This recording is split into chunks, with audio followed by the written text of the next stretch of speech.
Buenas tardes. Vamos a iniciar la clase de hoy, la historia conceptual en versión de Reinhard Koselleck, escritor e historiador alemán, desaparecido en el 2003, tengo entendido.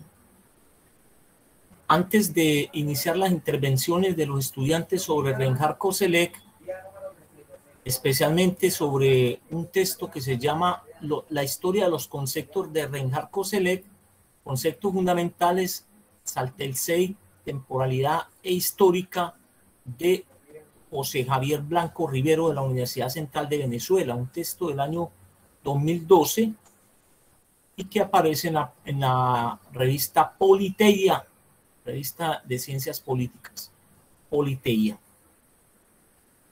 A eso es que nos vamos a referir hoy. Pero antes yo voy a hacer una pequeña introducción referenciando un texto de Ernest Cassirer, el filósofo alemán Ernest Cassirer, famoso por dos libros fundamentales. Uno se llama Filosofía de la Ilustración y el otro se llama Estructuras del Pensamiento Simbólico. Pero hoy vamos a referenciar un libro que se llama Antropología Filosófica, publicado por Fondo de Cultura Económica en el año 96, traducido al español. Vamos a hablar hoy de ese libro, de un capítulo que se llama La función simbólica. Y dice más o menos así: hay un biólogo alemán que se llama Johannes von Uexküll. Este biólogo es importante para Cassirer para él soportar su teoría de la función simbólica. ¿Por qué? Porque este biólogo defiende el principio de autonomía de la vida. ¿Qué quiere decir eso? Que la vida no puede ser descrita o explicada en términos de física o de química. Solo puede ser entendida en términos de investigación, observación y experimentación biológica.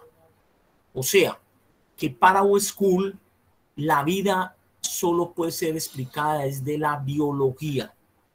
Desde la biología. ¿Por qué? Porque el hombre habita una realidad biológica. El hombre, antes de ser un ser social, es un ser biológico.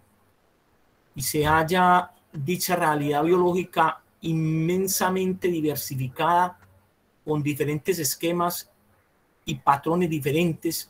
Cuanto más diferentes son los organismos que se encuentran en esa biodiversidad.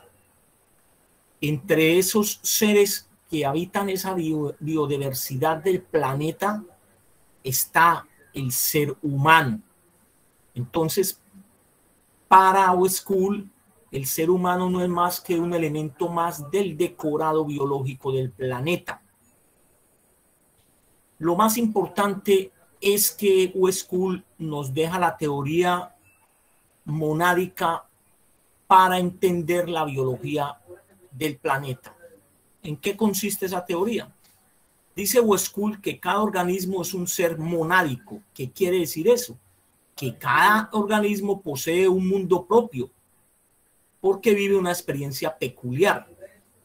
Entonces, los fenómenos que encontramos en la vida de una determinada especie biológica no son transferibles a otras especies. Por ejemplo, las experiencias de dos organismos diferentes no pueden interlocutar entre sí, son independientes entre sí. A pesar de que compartan un mismo espacio biológico, las especies tienen cada uno su mundo propio, su microuniverso propio. Por ejemplo, en el mundo de una mosca solo encontramos cosas de moscas. En el mundo de un erizo de mar solo encontramos cosas de erizo de mar. La única clave para entender la vida animal entonces nos la proporcionarían los hechos de la anatomía comparada. ¿Por qué? Porque la estructura del cuerpo del animal o del ser biológico nos proporciona la imagen perfecta del mundo interno y externo de ese organismo. En pocas palabras, entonces, la anatomía biológica nos da cuenta del universo biológico en que se mueve cada uno de los organismos, de las diferentes especies de vida del planeta. Eso es importantísimo y eso nos lo deja pues bien claro el señor Johannes von Schull, biólogo alemán, en el que se soporta Ernest Cassirer para plantear el tema de la función simbólica. Concluye este biólogo que toda estructura anatómica de cualquier ser de la naturaleza, llámese animal o vegetal o cualquier otro, posee dos sistemas. Cada estructura anatómica entonces posee dos sistemas.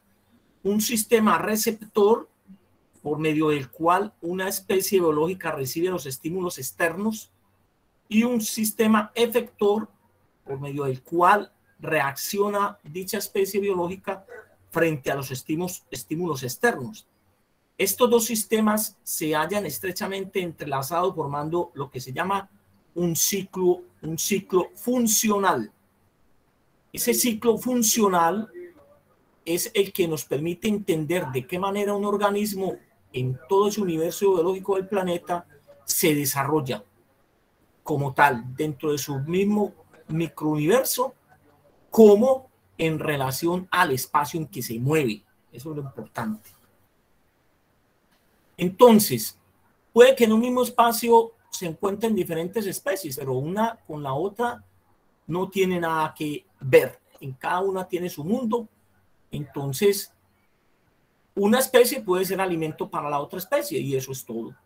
Eso es todo. Entonces, en el mundo de las lagartijitas no existen cosas sino de lagartijas. Entonces, un mosquito o un insecto tiene su propio mundo. Entonces, ¿qué es el insecto para la lagartija? Simplemente es alimento y no más. Entonces, Ernest Cassirer plantea que en el hombre el círculo funcional se ha ampliado cualitativa y cuantitativamente, porque igual que todas las especies biológicas, nosotros tenemos nuestro círculo funcional humano, ¿sí? Que está compuesto por el sistema receptor y el sistema efector. Pero resulta que Cassirer plantea, que en el círculo funcional humano hallamos un eslabón intermedio llamado sistema simbólico, que es una forma nueva de dimensión de la realidad. Y eso es lo más importante. Entonces, los seres humanos entre el sistema receptor y el sistema efector, ahí en toda la mitad, el ser humano tiene el sistema simbólico. Entonces, el círculo funcional humano tiene tres sistemas: sistema receptor, sistema simbólico y sistema efector. Pero, ¿qué quiere decir ese sistema simbólico? En los animales, por ejemplo, a un estímulo externo que pasa por el aparato receptor, le sigue una respuesta inmediata que pasa por el aparato efector. Eso es prácticamente simultáneo. El animal recibe el estímulo y lo recibe y responde frente a él. En cambio, en los seres humanos no hay respuesta inmediata. ¿Por qué?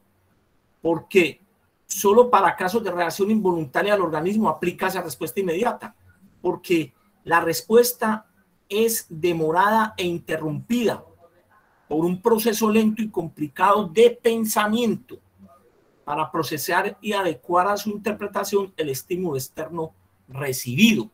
Entonces, los seres humanos frente a un estímulo externo piensan, lo procesan desde el sistema simbólico y luego responden a él. Pero a excepción pues de casos de reacción involuntaria del organismo humano, porque ya frente a eso no hay nada que pensar. Por ejemplo, si tenemos frío, entonces la piel responde automáticamente frente al frío. Entonces toma una posición diferente. Por ejemplo, frente a la luz, igual los ojos entonces se cierran un poco para protegerse. Eso ya es otra cosa diferente. Pero para los demás estímulos externos, el ser humano construye una interpretación de carácter simbólico de lo que está recibiendo para desde ahí interpretar esa información y responder frente a eso. Entonces, el ser humano construye pensamiento para procesar y adecuar a su interpretación el estímulo externo recibido, dice Cassirer. Entonces, El hombre no vive solamente en un universo físico, sino que ha construido todo un universo simbólico. Eso es importantísimo, que no es más que la construcción complicada de la experiencia humana.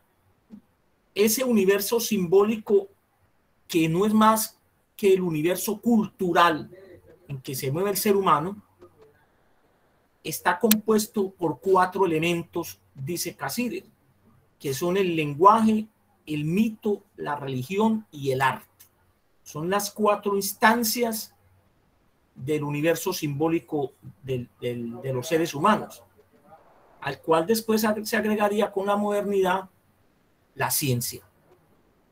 Bueno, aquí hay pensamiento científico clásico, que no tiene nada que ver con el pensamiento moderno científico, porque usted sabe que entre el pensamiento clásico científico y el pensamiento moderno hay una ruptura en el siglo XVI, que se produce una ruptura epistemológica fuerte, que es la experimentación. Entonces, la experimentación es la que hace la ruptura entre la ciencia del siglo XVI y XVII, con Galileo y los demás, le pone el elemento experimental al pensamiento científico y lo revoluciona en ese sentido, dando lo que hoy denominamos la ciencia, origen a la ciencia moderna. Pero eso es otro tema aparte. En conclusión, todo en el hombre es pura actividad simbólica y por eso se ha envuelto en formas lingüísticas, en imágenes artísticas, en símbolos míticos, en artes religiosas, en ritos religiosos, de tal forma que no puede ver ni conocer nada sino a través de ellos. Entonces, es ese sistema simbólico el que ha permitido construir todo ese universo simbólico de formas lingüísticas, imágenes artísticas, símbolos míticos, ritos religiosos, etcétera. Y solo a través de este universo simbólico es que los seres humanos ven la realidad, que es lo más importante. Entonces, el mundo social es un entramado simbólico de signos y símbolos que podemos denominar cultura, dice Cassirer, que condiciona totalmente la vida del hombre. Entonces, la cultura, que es ese universo simbólico en que está inmerso el ser humano y la sociedad, esa cultura es la que nos permite desde ella entender el universo, entender el medio natural, entender todo, las relaciones sociales, etcétera, hasta la economía, por decir algo, la vida material. Entonces, el hombre es por naturaleza cultura, diríamos con Cassirer. Entonces, ¿qué es la cultura? La cultura no es más que una gran construcción simbólica, dice Cassirer, y en ese sentido el hombre se mueve como pez en el agua dentro de su cultura, porque cuando lo sacamos de esa pecera cultural y lo metemos en otra pecera cultural, ese ser se ahoga. ¿Cómo así, profesor? Sí, si usted lo coge ahora una nave, un helicóptero, lo saca de aquí de Cartagena y me lo coloca en Teherán, la capital de Irán, quédese pues ahí, mi querido Kevin. Kevin queda, ¿cómo queda en esa pecera cultural? Se ahoga, queda loco. ¿Por qué? Porque no tiene los componentes culturales para navegar en ella. ¿Cuál es el principal componente cultural? Lo dice Kosellev también, y lo dice la gente del giro lingüístico, lo dice toda la revolución del pensamiento social que se adhirió a esa idea, el lenguaje. Pero si Kevin me sabe hablar árabe o persa, que es lo que hablan los iraníes, entonces yo lo suelto en Teherán y Kevin navega como pez en el agua porque es la primera entrada, el lenguaje. Entonces, para conocer una cultura, lo primero que tenemos que conocer es su formas lingüísticas, su lenguaje. Luego, entonces, Kevin empieza a estudiar el Islam, entonces se mete en el tema religioso, empieza a estudiar el mito, los mitos persas, etcétera, que tienen que ver mucho con la vida simbólica y social de la cultura, el arte, la literatura, la gastronomía, las costumbres, y ya por decir algo, Kevin, en 5 años que yo vaya a visitarlo a Teherán, donde está ejerciendo un cargo diplomático o es un investigador social, yo lo veo ya vestidito de musulmán y todo, y yo, Kevin, que cosa tan hermosa, ahora eres de la cultura islámica iraní. Eso es importante. Entonces, Cassirer nos enseña de qué manera de qué manera nosotros somos elementos culturales y todo lo en ser humano está impregnado de su cultura. Pero ¿cuántas culturas hay, profesor? ¿Cuántas expresiones humanas colectivas pueden haber en el mundo? Cada cultura tiene su expresión y hay culturas que involucran las microculturas, entonces hablamos de multiplicidad cultural o multiculturalismo, hay subculturas también. Entonces, a Stanislao Zuleta una vez le preguntaban allá en un seminario que él dio. Stanislao Zuleta era un personaje de la Academia Colombiana impresionante. Una vez hubo un seminario en la Universidad de Antioquia sobre Nietzsche y cada uno de los ponentes tenía la posibilidad de pedir un tiempo para hablar sobre Nietzsche. Y bueno, vino gente de muchas partes del mundo, inclusive vino alemanes y ellos pedían 3, 4 horas. Y Stanislao Zuleta pidió una semana para hablar de Nietzsche. 5 días necesitaba Stanislao Zuleta para hablar de Nietzsche. Obvio que no le otorgaron sino toda una tarde. Bueno, ese era un personaje. En una ponencia que él estaba realizando sobre Nietzsche y el tema de lo que podemos ver, la interpretación de lo cultural en Nietzsche, alguien le preguntó, profesor Zuleta, entonces, ¿qué es para usted la cultura? Y él respondió con esta frase: lo que haga una sola persona, ella solita, es locura. Pero si lo hacen varias, es cultura. En la expresión de la cultura está fundamentada en la multiplicidad de seres humanos, en un mismo colectivo social, micro o macro. Entonces, culturas pueden haber desarrolladísimas que se transforman en civilizaciones, pero una comunidad aislada por allá en la selva de unos 800, 900 personas que tengan la misma lengua, un mismo rito, un mismo mito, etcétera, eso es una cultura. Eso es una cultura que tiene que ser protegida constitucionalmente, porque las culturas son patrimonio espiritual de las naciones, sobre todo espiritual, porque en lo espiritual es donde se lee la cultura, en el mito, en la lengua, etcétera, que tiene manifestaciones materiales, obviamente, que tienen expresiones en el arte, en la arquitectura, en la economía, sí, pero la cultura es por esencia inmaterial, y eso es lo que hay que defender precisamente. Bueno, ya para concluir, lo que le perturba al hombre no son las cosas, dice Caside, sino sus opiniones y figuraciones sobre esas cosas.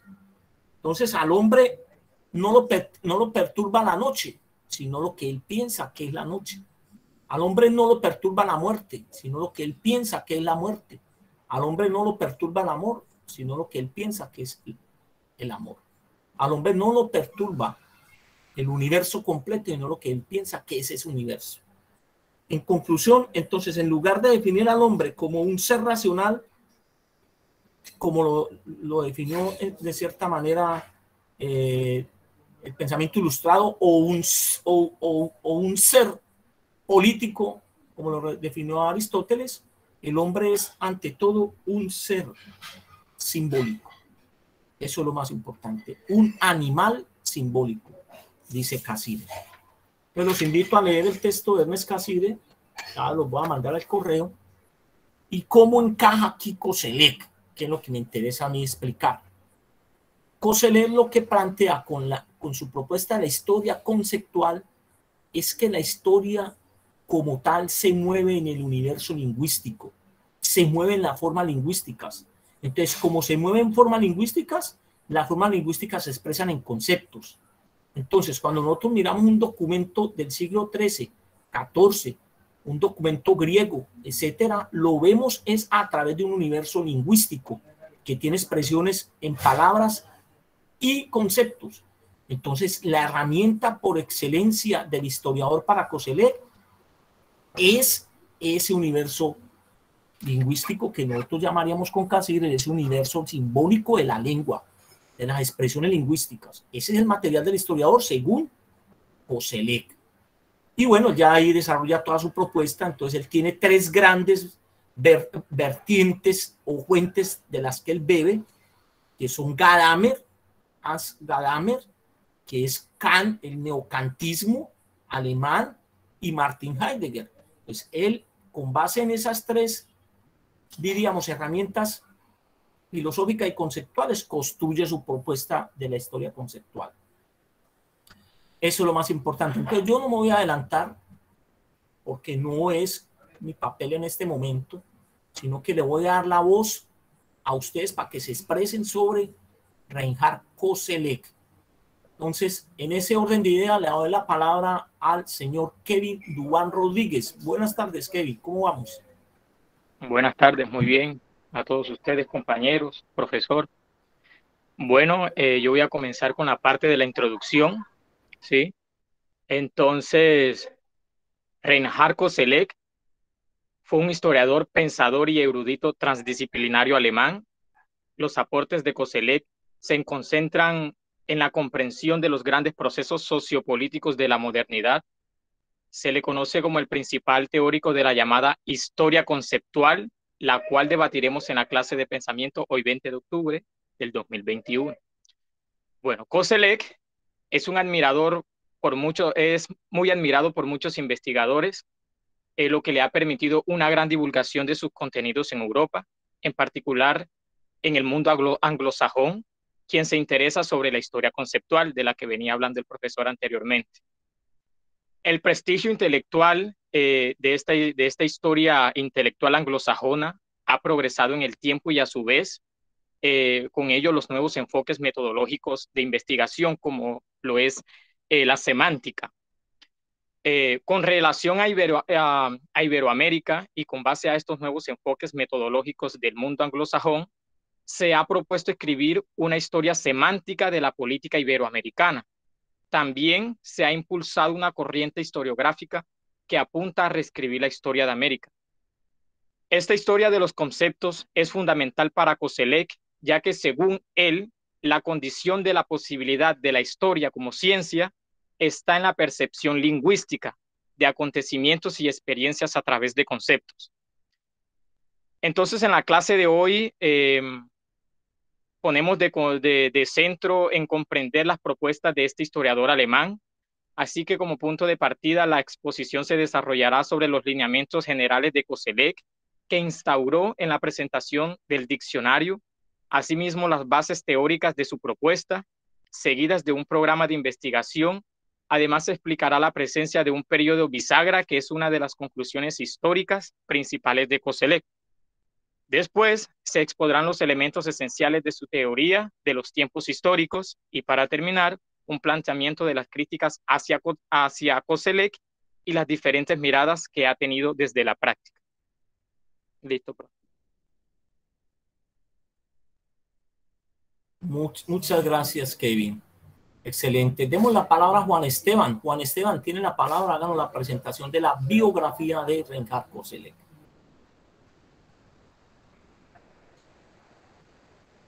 Juan Esteban, te esperamos. Tiene la palabra para que se exprese sobre la biografía de Reinhard Koselleck. ¿Escuchan? Listo. Perfecto. Bien, Juan, ya estás entrando. Bien. Reinhard Koselleck nació el 23 de abril de 1923 en Horlitz, Alemania, y falleció el 3 de febrero del 2006 en Bad Oeynhausen. Fue uno de los historiadores alemanes más importantes del siglo XX. Estudió historia, filosofía, sociología y derecho público en Heidelberg y Bristol. Es uno de los más importantes asociados a la historia conceptual. Fue discípulo del teórico político Carl Schmitt y del filósofo Hans Georg Gadamer. Algunas de sus obras fueron Futuro pasado para una semántica de los tiempos históricos, Historia de los conceptos, estudios sobre la semántica y pragmática del lenguaje político y social, aceleración, prognosis y secularización, y ilustración, progreso y modernidad. Gracias. Muy bien, muchas gracias. Bien, Juan Esteban. Ahora demos la palabra a Mauro. Mauro, buenas tardes. ¿Cómo estamos? Buenas tardes, profesor. ¿Sí me escuchan? Adelante. Adelante. Sí, tú, Mauro. Tú, Mauro. Bueno, profesor, yo voy a hablarles sobre el periodo bisagra. Ok. Para Koselleck, su ubicación temporal está entre el 1750 y 1850, en el cual Koselleck detectó un conjunto de transformaciones fundamentales dentro del léxico político y social europeo. La tesis de Koselleck sobre este periodo bisagra se basa en que comienza una ruptura entre los conceptos políticos y sociales, en los cuales, gracias como a las transformaciones que se venía experimentando el mundo entre esos periodos, hubo la ruptura de la cual se habla, y que empieza a mostrar, la ruptura se basa en la separación entre la experiencia y el horizonte expectativa. En consecuencia, se pierde el contenido vivencial y se futurizan, es decir, se vuelven los conceptos a expectativa. Pues sí, esas transformaciones se basan en los cambios técnicos y sociales que experimentó Europa, produciéndose así acelera- acele- aceleración de la historia y cambio de percepción en el tiempo. Mm, ajá, y entonces en este contexto como que en la sociedad hubo como su percepción del tiempo como que cambió, sentían que el tiempo se vivía más rápido, hubo como una aceleración de la historia. Ajá, sí. Y con ello se alteraron las experiencias del mundo. Y con ello los moldes del pasado, las costumbres, las instituciones, etcétera. Eso sería todo, profe. Muchas gracias, Mauro. Muy bien. Demos la palabra a Hilary. Hilary, buenas tardes. ¿Cómo se encuentra? Tiene la palabra, señorita. Buenas tardes, profe. Ya va un momento.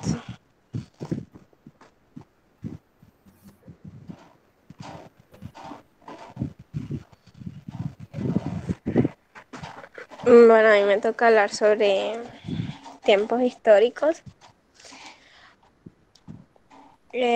Koselleck llegó a la idea de que de la misma manera en que es posible observar la historia de la Tierra al examinar sus estratos, así también era posible historiar un concepto.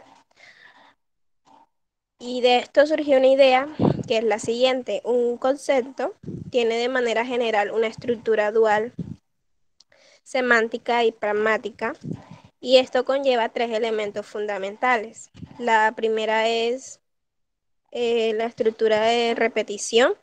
Esto se refiere a aquellos elementos que hacen posible la relativa estabilidad semántica de un concepto.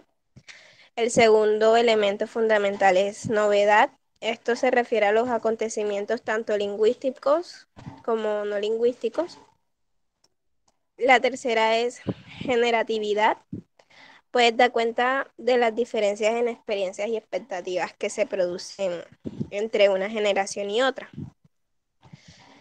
Estos tres elementos constituyen a un estrato temporal. Los estratos temporales integran la dimensión sincrónica junto con la diacrónica de una forma, pues, teóricamente sólida. De este modo, se tienen fuentes que son únicas e irrepetibles, que pues al pasar el tiempo se adaptan rápida o lentamente a la realidad cambiante. Ya, profe. Muchas gracias, Hilary. Bien, vamos a darle la palabra a María Rosa. María Rosa, buenas tardes, ¿cómo se encuentra? Buenas tardes, profe. Un momento. Muy bien. Ok, déjenme busco.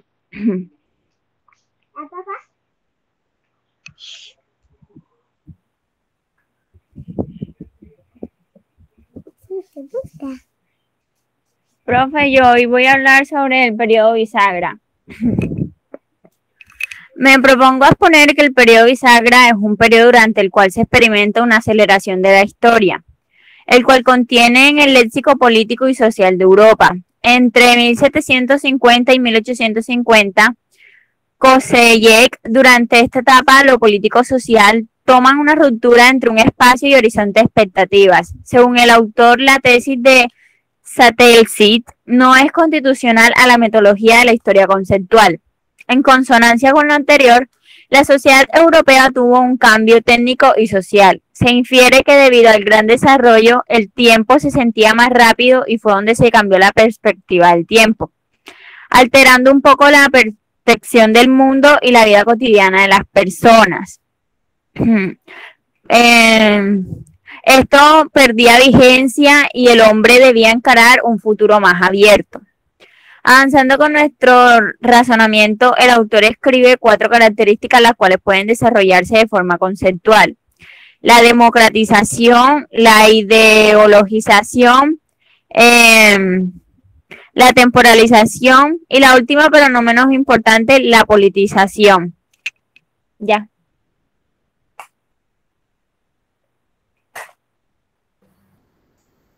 Bueno, María Rosa, muchas gracias. La palabra se la vamos a dar a Kelly Joana. Kelly Joana, buenas tardes, ¿cómo me le va?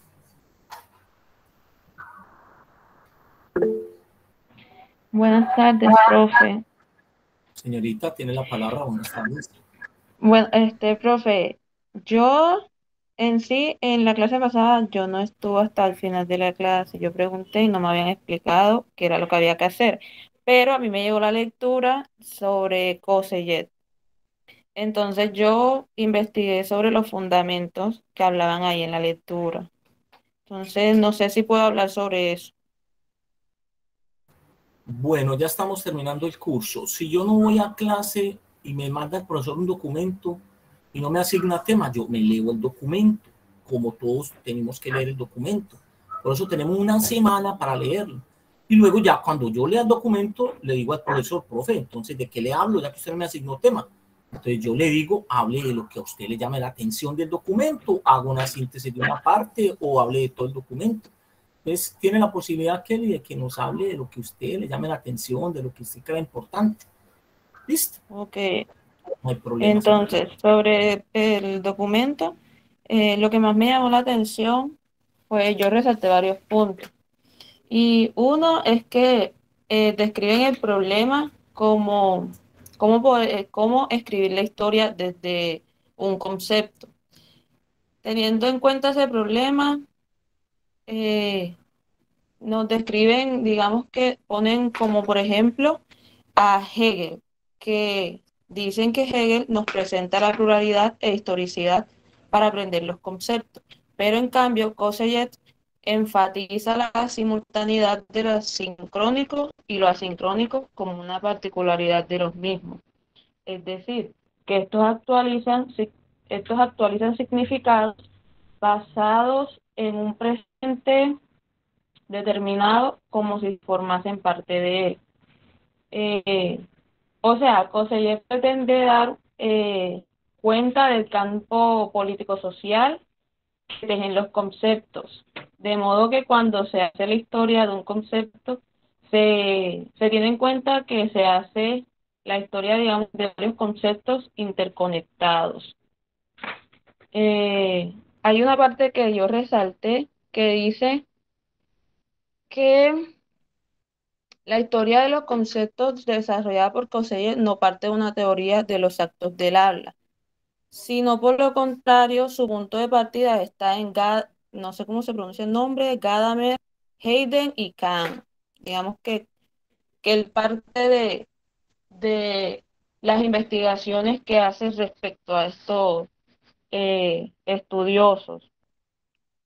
Y dice que del primero toma el principio del lenguaje que constituye el nexo de mediación entre el pasado y el presente.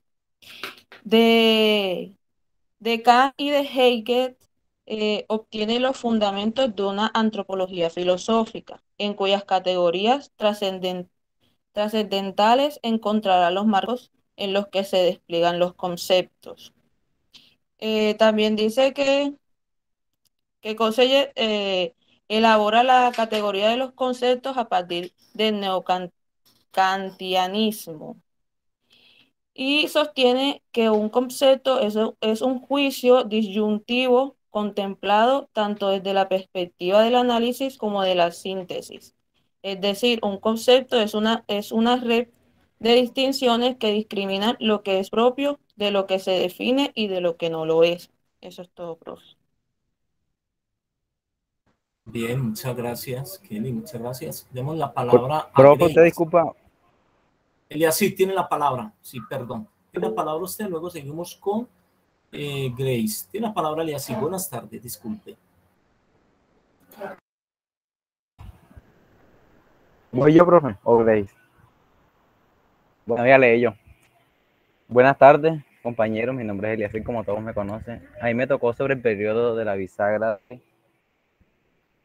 Bueno, en el artículo de José Javier Blanco Rivero sobre la historia de los conceptos de Reinhard Conseller, podemos observar la relación que hay entre la experiencia y la lingüística, en la manera en cómo se imparten los hechos o la forma en cómo trascienden o X momento en los grupos de personas y el tiempo. Es decir, que gracias a los conceptos, los hechos, sucesos o eventos que ocurren y tienen una importancia significativa, son trasladados y repartidos a un gran número de personas, siendo esto la demostración de que el léxico tiene gran relevancia en la creación de la historia. En la tesis de Coseller Clay, basada en las transformaciones que se dieron durante el periodo de la bisagra en los conceptos lingüísticos, sociales y políticos en Europa, durante este periodo el enfoque de las experiencias se desplaza hacia las posibilidades o esperanzas de conseguir algo a futuro, lo que indica que las vivencias en la historia toman un contexto dirigido al futuro. Las variaciones que ocurrieron en Europa durante este periodo produjeron cambios en la percepción del tiempo en la historia. La duración de las cosas sujetas a cambio iba en un ritmo más acelerado. Y debido a esto, el orden en vivencias sufrieron una distorsión referente a los moldes del pasado, las costumbres, las instituciones, obligando al hombre a enfrentar un futuro abierto. Profe, ya se fue mi... Gracias, Eliasí. Entonces, ahora sí dimos la palabra a Grace. Muy bien, Eliasí. Grace, tiene la palabra, señorita. Muy buenas tardes. Buenas tardes, profe. Buenas tardes, compañeros. Profe, a mí también me tocó el periodo bisagra. Entonces voy a hablar de eso. En este espacio, Koselleck detectó un conjunto básico de transformaciones, el Diccionario de Política y Sociedad Europea. La tesis de Koselleck es que durante este periodo los conceptos políticos y sociales comenzaron a mostrar una ruptura entre el espacio de la experiencia y el horizonte de sus expectativas. La percepción del tiempo ha cambiado y la sensación de que el tiempo pasa más rápido, la experiencia del mundo también ha cambiado, así como los patrones, costumbres, sistemas pasados, etcétera. Han perdido su vigencia y la humanidad tiene que afrontar un futuro abierto. Estos cambios se reflejan precisamente en los conceptos políticos sociales. De hecho, ya no se refieren a las cosas conocidas, sino que comienzan a referirse al estado de cosas no realizado y no alcanzado en la sociedad. Koselleck describe 4 estándares a partir de las cuales se pueden construir los cambios descritos a nivel conceptual, que es la democratización, la ideologización, temporalización y politización. Listo, profe, esta sería mi intervención. Bueno, señorita, muchas gracias. Muy bien, demos la palabra a Samir. Samir, buenas tardes, ¿cómo me le va? Tiene usted la palabra, señor Samir. Buenas tardes, profe. Muy bien, Samir, tiene la palabra. Profe, bien, le comento lo siguiente. La clase pasada, al igual que mi compañera Kelly, yo no pude asistir y se me presentó el siguiente problema. Le pregunté a un compañero qué había que hacer o qué había dejado usted y total, ese compañero, no diré el nombre, me enredó. Ya dijo que usted iba a mandar unos temas por correo, incluso yo le escribí a usted el día de ayer en la mañana preguntándole cuál era mi tema porque él me dijo que había mandado unos temas y yo enredado. Total, él me dijo que el tema de investigación, algo así, era sobre la historia conceptual.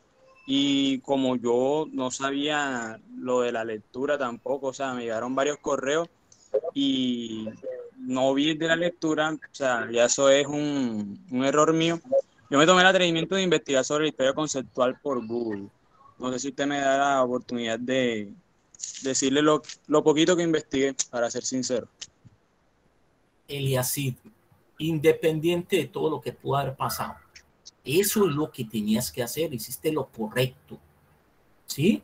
Ambientarte con el tema desde tu propia posibilidad de investigación. Entonces, excelente, todo lo que nos diga aquí es positivo y nos aporta. Tiene la palabra Eliasid, Samir Eliezer. Profe, me hizo asustar. Profe, entonces. Yo investigué sobre la historia conceptual. La historia conceptual, como muestra cómo una palabra puede ser asociada a diferentes significados. Esto se debe a que el significado de una palabra varía dependiendo el tiempo y la cultura o la época. Por ejemplo, la palabra bizarro, cuyo significado anteriormente era generoso, alentado, gallardo, lleno de noble espíritu, pero en la actualidad esta palabra significa algo extraño o fuera de lo común. Otro ejemplo sería azafata o zafata, no sé si lo menciono mal, que anteriormente, no sé en qué época, era la persona que asistía a la reina o a la persona que de jerarquía grande, digo yo que todo eso de la monarquía, y como que lo ayudaba. Entonces, la historia conceptual es una disciplina auxiliar destinada a evitar anacronismo en la... o sea, espérate, no sé qué escribí aquí. Anacronismo a la hora de interpretar fuentes de un pasado más o menos remoto. Profe, esa fue mi pequeña intervención. Muchas gracias. Bien, Samir, muchas gracias a ti. Tiene la palabra la señorita Tarín. Señorita Tarín, buenas tardes, tiene la palabra. Profe, disculpe. Habla con María. Profe, el compañero Joseph no tiene internet o yo. Perfecto, no hay problema. Será la próxima semana que nos comuniquemos con él. Muchas gracias, María Rosa. Señorita Tarín, dígame. Tarín está aquí. Profe, como usted sabía, yo tenía una incapacidad médica y recién me estoy integrando nuevamente en la universidad, entonces me estoy empezando nuevamente de todo el tema. ¿Cómo? No entiendo. Explíqueme otra vez. No está conectado. No va a presentar el informe. Karim. Bueno. Demos la palabra entonces. Profe. Dígame, señorita Yurleidis, tiene la palabra usted. Adelante, señorita. No, yo le iba a decir que Tarín le quería decir era que ella tenía excusa médica. Entonces ella apenas se está reintegrando hoy. Perfecto. Entonces no hay problema. Pero entonces por ahí derecho usted nos colabora completando su informe, ¿vale? Okay. Muy bien, gracias. Bueno, entonces a mí me tocó investigar, hacer una consulta acerca de lo que es la historia conceptual en relación con la historia de las ideas. Bien, en principio me fui a consultar lo que era la historia de las ideas, ya que nosotros íbamos a describir lo que era la historia conceptual.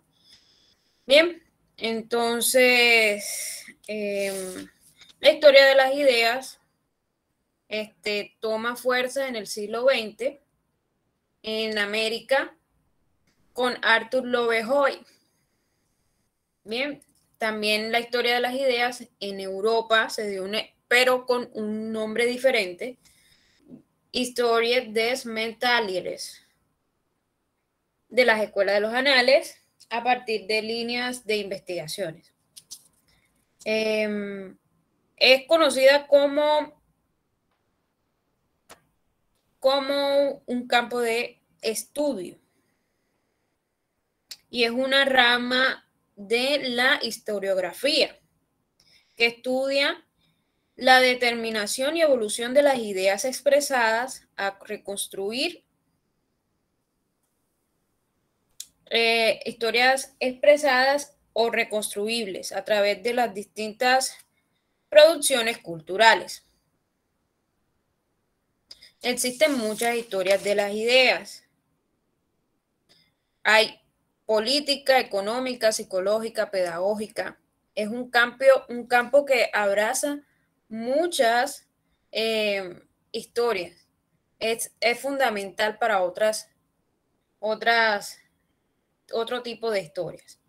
Y en relación con el concepto de historia conceptual que estábamos viendo, pues ustedes saben que sí tienen una relación bastante estrechada, debido a que la historia de los conceptos entra a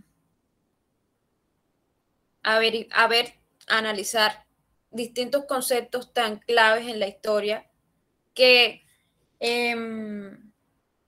van cambiando a medida que van pasando los tiempos. Pero la historia de las ideas estudia, como lo estaba diciendo el profesor antes,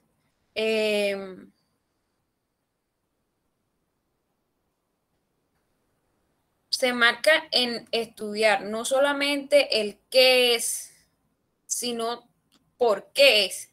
Bien, entonces, ¿qué podría decirle más de esta historia de las ideas en relación con la historia conceptual? Es de fundamental apoyo. Hubo algo que me gustó en una de las páginas que investigué que decía sobre la historia de las ideas y lo voy a citar textualmente. Lo podemos encontrar en Google. Dice, el estudio de la historia de las ideas, esto es algo que decía Arthur Lovejoy. El estudio de la historia de las ideas no necesita justificarse a sí misma sobre la base de sus potenciales servicios grandes. Por cierto, esos son sus servicios grandes y potenciales. A los estudios históricos bajos o otros nombres. Esos son los aportes que ella hace a estudios históricos bajos o otros nombres. No es meramente auxiliar de otros estudios. Otros estudios son más bien auxiliares suyos. Conocer tan ampliamente como sea posible los pensamientos que los hombres han tenido sobre temas que les conciernen, determina cómo estos pensamientos han surgido, se han combinado, interactuado o neutralizado o otras cosas, y cómo se relacionan diversamente con la imaginación, las emociones y el comportamiento de quienes las han tenido, en conjunto de esa rama del conocimiento que llamamos historia. Y esto no es sino una parte esencial, es más parte central y más vital. Bien, entonces esto creo que es bien clave para definir cómo se relaciona la historia de las ideas y la historia de los conceptos. Bien, porque no es solamente pensar en lo que la historia nos brinda, los conceptos, sino también pensar en quiénes hacen esos conceptos y cómo, en qué medida, en qué momento de la historia, de su vida, de qué estaba pasando a través de esas personas que estaban dando un concepto, unas ideas. Bien. Entonces, la historia de las ideas se empalma y se encuentra interesantemente con se relaciona con la historia de los conceptos. Gracias. Muy bien, your ladies. Excelente. Vamos a darle la palabra a la señorita Jessica Álvarez. Señorita Jessica, tiene usted la palabra.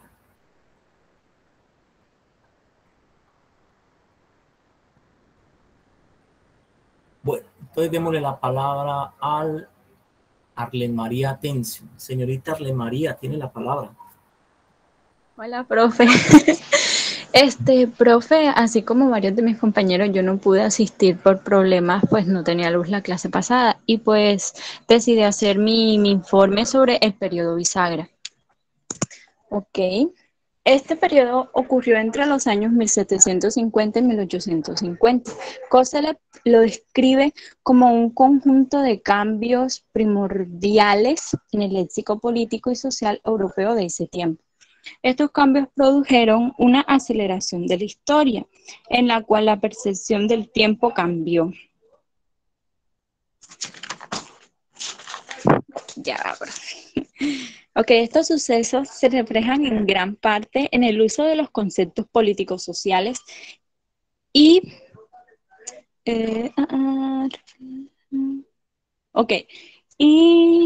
y se pierde, por así decirlo, lo vivido y refleja cosas nuevas que aún no han sido alcanzadas por la sociedad. El autor describe 4 criterios: democratización, en el cual los conceptos que antes eran parte de un léxico específico pasan a ser compartidos por otros ámbitos de la sociedad, otros miembros, perdón. La ideologización nos dice que muchos conceptos se generalizan para aprender los cambios que pasan con rapidez. También está la temporalización, en los cuales los conceptos políticos sociales se vuelven conceptos de expectativas. Y también dice que los conceptos tienen una carga de emotividad que llega debido a la aceleración de la historia. Y por último tenemos la politización, en el cual los conceptos que designan posiciones sociales o adquieren relevancia política. Ya, profe, eso sería todo. Gracias. Bien, Arlen, muchas gracias a ti. Carlos Orlando Lobo, buenas tardes, señor. Tiene la palabra usted. Buenas tardes, profesor y compañeros. Yo voy a hablar sobre los fundamentos de la historia conceptual. La historia conceptual se encarga de estudiar los procesos históricos de cambios en la lingüística y cómo estos influyen en la idea de la realidad que se forman las sociedades. Por tanto, podemos decir, y a partir de lo que dice el autor, que el lenguaje constituye una parte importante de la realidad. Fundamentos de la historia conceptual. El término historia conceptual aparece en el siglo XVIII y se cree que fue acuñado por Hegel, pero es en el siglo XX cuando toma fuerza dentro de la filosofía. Uno de sus primeros exponentes fue Gadamer, filósofo alemán que dio lugar a esta expresión como algo útil. Según este autor, la historia conceptual servía para comprender el precario lenguaje en el que la filosofía se desenvolvía. La historia conceptual de Koselleck parte de las ideas de Gadamer, Heidegger y Kant. De Gadamer va a tomar el principio de que el lenguaje representa el puente entre lo pasado y el presente. Y de Heidegger y Kant tomará los fundamentos de la antropología filosófica. Koselleck toma influencia de Hegel y al igual que este, sostendrá que el concepto es el resultado de una red de distinciones. Es decir, que los conceptos van cambiando con el tiempo. Los conceptos lingüísticos se transforman en vivencias. Abro comillas, el lenguaje establece un vínculo existencial entre el hombre y su mundo. Cierro. Y el lenguaje es también la única forma que tenemos los seres humanos de transmitir a otras personas nuestras experiencias. No obstante, las palabras solas no son suficientes. Se necesita de la unión de estas con lo que sucede para transmitir las experiencias. Y cuando estas uniones determinen una gran red de significados, se está hablando entonces de conceptos fundamentales dentro de una cultura. Koselleck establece en su introducción de su diccionario histórico de conceptos políticos sociales una serie de distinciones que vamos a considerar bastante importantes para entender lo que es su pensamiento. La primera distinción que hace es entre palabra y concepto. En la palabra, el significante puede separarse del objeto. Entiéndase significante como, por ejemplo, en la palabra manzana, las letras M, A, N, Z, etc. Y objeto, el concepto como tal, o la manzana. Mientras que en el concepto, el significante se encuentra intrínsecamente unido al objeto. La segunda distinción que hace es entre sincronía y diacronía, entendiendo la sincronía como aquellos hechos que destacan o representan una unión valiosa con el presente, y a la diacronía como los hechos que se consideran importantes, pero que se encuentran en un tiempo pasado. La tercera distinción es entre espacio de experiencia y horizonte de expectativas. El historiador trabaja con unas fuentes lingüísticas, el espacio de experiencia, y a partir de este trabajo descubre y visualiza nuevas posibilidades del pasado, el horizonte de expectativas. Y por último, emplea la distinción entre semasiología y onomasiología. Nos dirá que la semasiología se define como los significados asociados a un concepto y la onomasiología se refiere a todas aquellas palabras o conceptos que en un determinado momento han definido un mismo estado de las cosas. Gracias. Excelente, Carlos. Muy bien. Freddy, por favor, tiene usted la palabra. Freddy Arellano, hola, profe. Buenas tardes. Excelente, ¿cómo está, Freddy? Yo hablaré de la historia conceptual. Esta es una rama de estudios históricos y culturales que se ocupa de la semántica histórica de los conceptos. Reconstruir la génesis, la lógica y el cambio en los sentidos de los conceptos para arribar al uso del concepto actual en toda su complejidad. La historia conceptual se ocupa de los cambios de las ideas y del sistema de valores a lo largo del tiempo. Sostiene que la historia social, de hecho, toda reflexión histórica debe comenzar con la comprensión de los valores y prácticas culturales históricamente contingentes en sus contextos particulares a través del tiempo, no solo con ideología y procesos inmutables. La historia conceptual trabaja a través de una metodología interdisciplinaria. El filósofo Joachim Richter, junto a los historiadores Otto Brunner, Raymond Kollesche y el sociólogo Erich Rodacker son considerados los principales estudiosos en esta área de investigación. En el mundo del habla alemana internacionalmente, Raymond Williams es el investigador principal en el mundo del habla inglesa. Reconociendo que el significado de las palabras y de los conceptos están envueltos en las culturas y estas cambian constantemente, la historia conceptual muestra cómo una determinada palabra ha sido asociada a diferentes significados. La insistencia en una perspectiva histórica hace de la historia de los conceptos una alternativa a las orientaciones positivas. La historia conceptual entonces se podría definir como una historia de palabras clave que ayudan al historiador a construir su relato de hechos. Las palabras, al igual que las sociedades, también cambian y enfrentan transformaciones que a veces las tornan irreconocibles por una misma generación de ciudadanos en el curso de la vida. Los historiadores a veces tienden a dar por supuesto que conceptos claves de sus relatos tienen un significado actual similar al que tenían 2 siglos atrás, lo que provoca claramente un anacronismo de estos. La historia política del siglo XIX y sus cultores más modernos en Europa dieron la alarma en este sentido. No se puede usar palabras como democracia, libertad, Estado, economía, nación, por eso, propiedad, memoria, identidad y un largo etcétera sin estudiar su profunda transformación temática producida especialmente entre 1750 y 1850. Este trabajo de resignificación ha dado origen a una nueva cientificidad histórica que se ha traducido ya en publicaciones relevantes que en el medio plano deberían provocar un cambio en prácticas y métodos para mirar al pasado, especialmente a Latinoamérica. Una de las aportaciones más destacadas de Raymond Collier, de este gran historiador, en su diccionario de conceptos históricos fundamentales del lenguaje político y social en Alemania, conocido de manera abreviatura como GG, por las iniciales de las dos primeras palabras de su estudio original. Varias entradas emblemáticas de esta obra, por ejemplo, Crisis y sobre todo Historia, fueron redactadas por el propio Collier. Algunos de sus principales ensayos teóricos y metodológicos han sido reunificados en volúmenes como Futuro Pasado, Estrato de Tiempo e Historia de Conceptos. Tales trabajos insisten en que los conceptos modernos no pueden ser definidos, sino que más bien deben ser vistos como un campo de batalla semántico permanentemente abierto a la ambigüedad.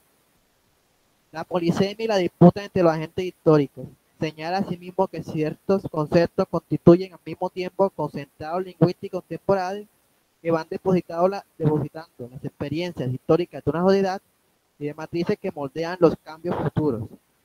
Hoy en día, la etiqueta historia conceptual no se refiere exclusivamente a lo definido por Collier. Bajo esta denominación genérica se agrupan muchos otros enfoques y prácticas académicas. ¿Listo, profesor? Bien, Freddy, muchas gracias. Excelente, bueno, ya no me queda nadie más. Estaba esperando que Melanie participara, pero ya ella se desconectó. Entonces, ya todos hemos hablado hoy. Yo quiero finalizar diciendo lo siguiente. El gran aporte de Koselleck a la historiografía moderna estriba fundamentalmente en su propuesta de entender las realidades del pasado a partir de los textos escritos que nos dejan. Igual, recuerden que con Peter Burke aprendimos que cualquier objeto para la historia cultural es valioso como fuente. Pero para el caso de Reinhard Koselleck nos instalamos en la mirada sobre el texto escrito, sobre las expresiones lingüísticas y sobre las manifestaciones del lenguaje en conceptos y palabras que nos dejan las sociedades en el pasado. Obviamente nosotros somos historiadores y sobre el pasado es que trabajamos. Lo que yo quiero resaltar es en la parte de la propuesta de Koselleck es en el tema de concepto, cómo manifiesta el concepto una expresión doble, según Koselleck, en lo que es el espacio de experiencia y el horizonte de expectativa. El espacio de experiencia está vinculado a uno de los tiempos que él plantea, que es el pasado presente, y el espacio de expectativa es el presente futuro. ¿Qué quiere decir eso?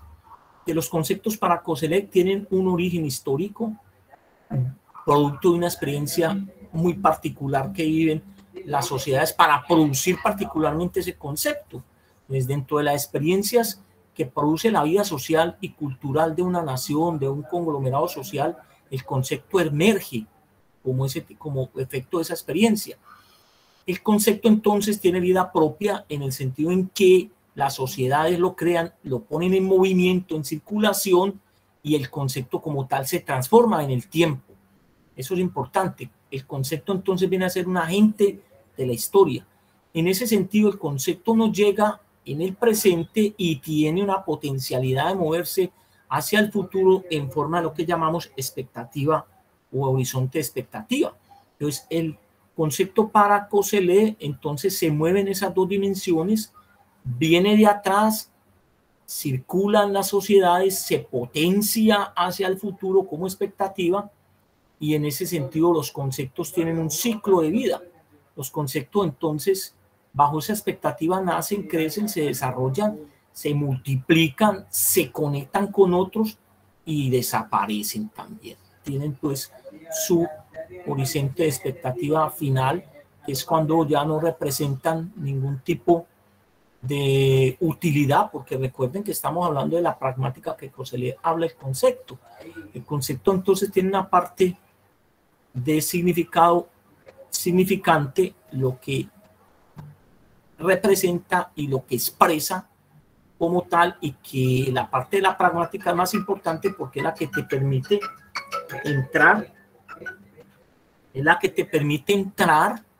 prácticamente como pragmática a socializar o a socializarse como concepto y ser utilizado por los diferentes agentes sociales. Es decir, los conceptos tienen orígenes también en los estratos bajos, porque desde la cultura popular aprendimos con Carlos Ginzburg que los conceptos se generan y también las élites crean sus propios conceptos. Entonces los conceptos tienen de alguna manera diferentes orígenes en cuanto al estrato y a las formaciones sociales que devengan en el tema de la cultura, y se potencian de alguna manera hacia el futuro en esas perspectivas dobles como tal o múltiples.